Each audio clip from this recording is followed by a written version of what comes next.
puksaan din kanina yung depensa at prosekusyon. Yung defense team kasi ni VP Sara, kinwestiyon yung pagsagot sa kanila ng testigong auditor. Ang gusto pa nila, yes or no lang dapat ang sagot.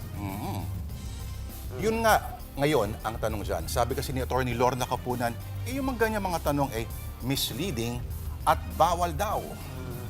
Nagsimula yung tensyon nung sabihin ni Attorney Christine Ferrer ng defense team na dapat yes or no lang yung isagot sa kanila ng testigong si Sailin Del Campo sa kanilang clarificatory question.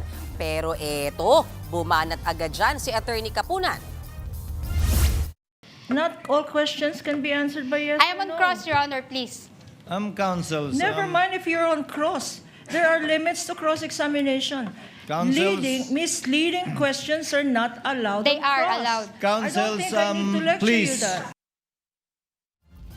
And speaking of misleading questions, may Facebook post tungkol dyan si Attorney Virgil Liguta ng prosecution. Pero para lang klaro mga kapatid, hindi niya direktang binanggit yung defense team, pati yung mga pangalan ng mga abogado. Ito kasi ang sabi niya, lahat daw ng mga abogado at mga law students alam sa puso ang isang principle.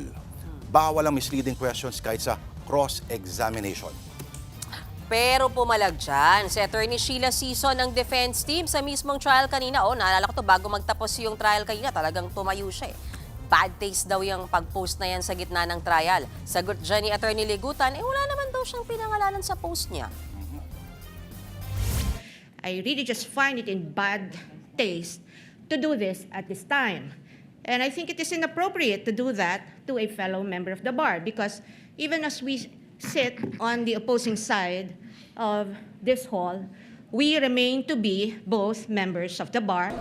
Pagbalik-balik na rin man yung isang hukuman, hindi po pwede yung misleading questions. Now, kung yung depensa po magre-reklamo, with all the respect po, kung babasahin doon, I am asking you, did I mention a name? Did I mention what case? Zero. Nothing. May yes. question kasi nanood ako kanina Bakit itong dalawang abogada natin na si Attorney Ferrer and Capunan ay parang simula pa lang medyo mainit na sila sa isa't isa? Alam mo, Johnny, pansin ko rin yan. Pansin din namin mga reporters umpisa pa lang talaga. Parang sabi namin iba gigil. Alam mo si Attorney Capunan, Lord, di ba? Nakakatawa naman talaga siya, pero kanina may gigil talaga siya. Hindi na siya basta nagpapatawa na papaluin kita May gigil na. Tapos sabi ko nga sa inyo, mayroong short ambush interview sa kanya. Sabi niya, puro lalaki ang mga anak ko, pero tinuruan ko silang maging respectful. Sana sila din. Yun. So, at isang hirit na lang from me. Alam mo, para sa akin, ng palakpakan kanina, yung presiding officer.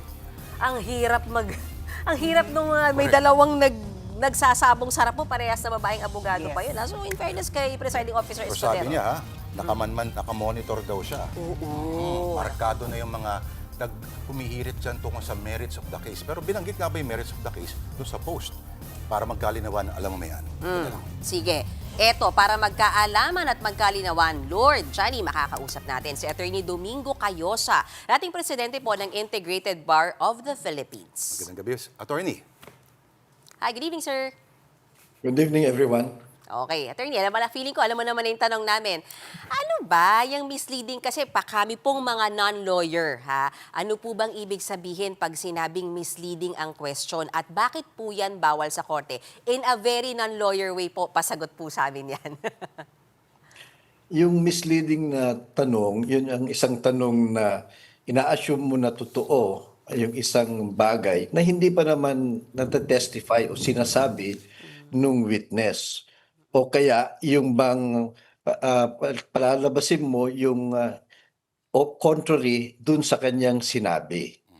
So yun misleading. So hindi ho yan pwede in any case kahit sa cross-examination.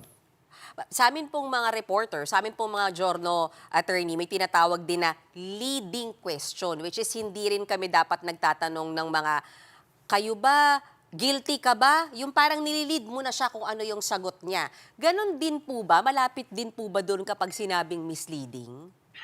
Iba yung leading. Ang leading, yung bang tanong mo na nagsasuggest ka na ng answer. Yes, And correct. yung leading question, answerable by yes or no. Correct. Yun, pwede yun sa kwan. Sa Pwede court. yun sa cross. Pero yung misleading, hindi ho pwede yun. Okay, go ahead. Oo. Okay, so, sa attorney, no, nag-post po si prosecution counsel, Virgil Ligutan. At sabi niya raw, bawal daw talaga ang misleading question sa ganyan. Although, wala naman siyang pinangalan ng kaso, pati pangalan. Pero sa inyo ba, may epekto ho ba yun sa pag-discuss ng merits of the case na bawal daw sa rule number 18 ng Senate impeachment rules? As it is, wala naman. Because he was just stating a rule. At malinaw naman yan sa aming rules of court, Rule 132. At tama naman na lahat ng abogado, including law students, alam na nila yan. So if it's just the post, wala namang dinidiscuss na merits of the case. Attorney, I'm sure napanood nyo kahit papano. At least naman, attorney, yung talagang sagutan, gusto lang din talaga namin malaman, misleading po ba talaga yung tanong ni Attorney Ferrer? Kasi if we go back, parang tama ba, ang alala ko, ang tanong niya ay tungkol dun sa bakit ba kasi kailangan na may maaresto para lang masabi na successful ang intel gathering gamit ang confidential funds. Around those concepts, yung kanyang tanong, misleading nga po ba talaga yung pagtatanong niya kay COA Auditor Del Campo? Well, not necessarily naman, no?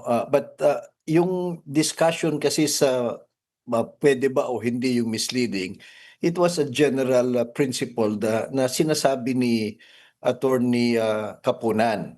Nagkataon lang na sumagot kasi kaagad itong si Attorney Ferrer at sabi niya pwede daw. Doon nag-react ang halos lahat ng mga abogado. Hindi natin alam kung dahil doon kaya nag-post si Attorney Ligutan. But by itself, he did not mention anyone. So naintindihan din natin kung feeling alluded to sina Attorney Sison o kaya yung kakampi nila, kasamahan nila, maintindihan din natin yung sinasabi niya about respect, good manners, kindness. We cannot argue against that. But whether or not yun ang intensyon ni Attorney Ligutan, he will be heard anyway. But by the post by itself per se, principle of law lang yan eh. Okay, palinaw lang po, Attorney Egon, So, pwede ang leading questions at papayagan yon kung hindi tututol halimbawa yung kabilang panig. Ganun ho ba yun? No, yung leading question, Opo. hindi pwede yan sa direct examination. Okay, opo. So, Okay. So, hindi mo yan pwedeng gawin sa witness mo. Yun ang ibig sabihin. Hindi mo siya pwedeng turuan to lead into a particular response, di ba? Pero sa cross-examination, pwede yun. Kasi nga, tinetest mo na yung credibility niya, accuracy, competency niya. So, pwede yung leading question. You suggest an answer. Kung he falls for that, then magiging mawiweaken ang testimonya niya. Pero yung misleading, whether direct examination or cross-examination, bawal po yun. Sorry, isang-isa na lang, attorney, bago ka namin pakawalan. Yung mga sinabi ni Attorney Kapunan kanina na I'm stopping myself from spanking, yung mga ganon, yung mga papaluin na kita eh. Pwede po ba yan sa impeachment court? Kasi sabi ni Attorney Ferrer, respeto naman daw at iwas-iwas naman daw sa mga side comments na ganyan.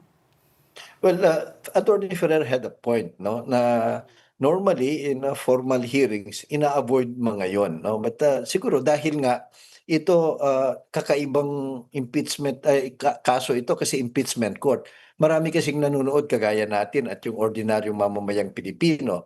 So very obvious yung attempt ng magkabilang panig to appeal to the ordinary non-lawyers. Yung mga so kuminsan nagpapatawa sila, kuminsan may drama para siguro to drive home a point o kaya lang to lighten the moments, but in strict court procedures na wala namang nanonood na gallery, kumbaga, nagbabawal yun.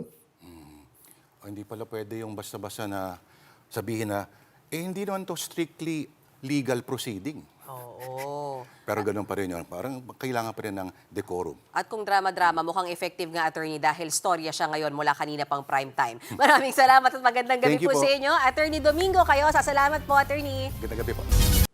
Mga kapatid, Mean Los Baños po, huwag magpahuli sa mga balita at impormasyong dapat ninyong malaman. Para sa mas malawak na balitaan at diskusyon, mag-follow at mag-subscribe na sa social media pages ng News 5.